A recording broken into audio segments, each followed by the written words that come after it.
आज हम पढ़ेंगे शेयर्स के बारे में। शेयर्स अपनी पहली वाली वीडियोस में भी मैंने बताया था शेयर्स के बारे में। आज थोड़ा ब्रीफ में पढ़ते हैं हम उस चीज़ को। शेयर्स क्या हैं? कंपनी की पूंजी को जब छोटे छोटे हिस्सों में बांटा जाता है, दैट इज़ अ शेयर। जैसे एग्जांपल दे रखा है इसमें कि अगर कंपनी की पूंजी 10 लाख रुपए है और ये 10-10 रुपये के 1 लाख अंशों में विभक्त है, तो प्रत्येक 10 रुपये का हिस्सा अंश कहलाएगा। और इस तरह से कंपनी के शेयर्स की संख्या है 1 लाख। अब बात आती है कि शेयर्स जर्नल की कंपनी की टोटल पूंजी को, कंपनी की पूंजी को जब हम छोटे छोटे भागों में बांट देते हैं, that is share.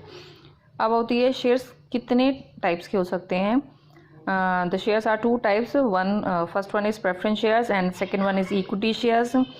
As you know about from the name, preference shares meaning they have the preference over equity shareholder. So preference shares जिनके पास 2 राइट्स हैं।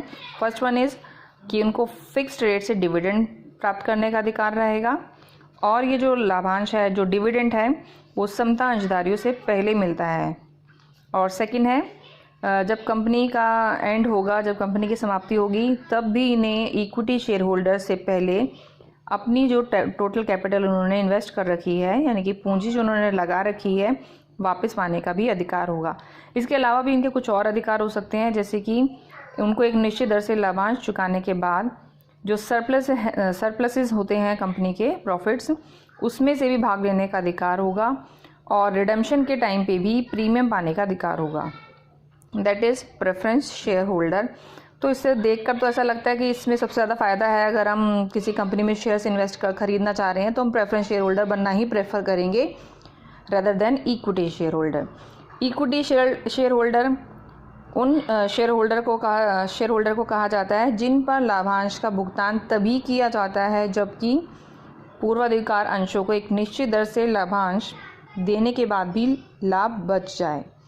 यानी कि उनको डिविडेंड कब मिलेगा? जब प्रेफरेंस को डिविडेंड देने के बाद भी और जो प्रॉफिट है वो बच जाता है, उसको उनको देने के बाद भी जो लाभांश है बच जाता है। या फिर अदर वर्ड्स में कहते हैं कि इन पर कोई भी डिविडेंड की रेट जनरली डिसाइड नहीं होती, क्योंकि जब भी आपने क्वेश्चन में देखा होगा तो हमेशा ही प्रेफरेंस शेयर होल्डर के आगे जो रेट दे रखी होती है वो दी होती है, जबकि इक्विटी के आगे कुछ भी नहीं दिया होता है। तो और यदि किसी वर्ष लाभ नहीं भी होते हैं या कम भी लाभ होते हैं तो इक्विटी शेयर होल्डर को कोई भी लाभांश प्राप्त नहीं होता, यानी कि उनको जब डिविडेंड मिलेगा वो उसी केस में मिलता है जबकि कंपनी में प्रॉफिट हो रहे होते हैं। यदि कंपनी अधिक लाभ अर्जित करती है तो उन्हें हाई रेट ऑफ डिविडेंड मिलता है। जहाँ तक पूंजी वापस का संबंध है, इन्हें केवल तभी पूंजी वापस मिलती है जबकि पूर्वाधिकार अंश पूंजी पूर्ण रूप से वापस कर दी जाती है।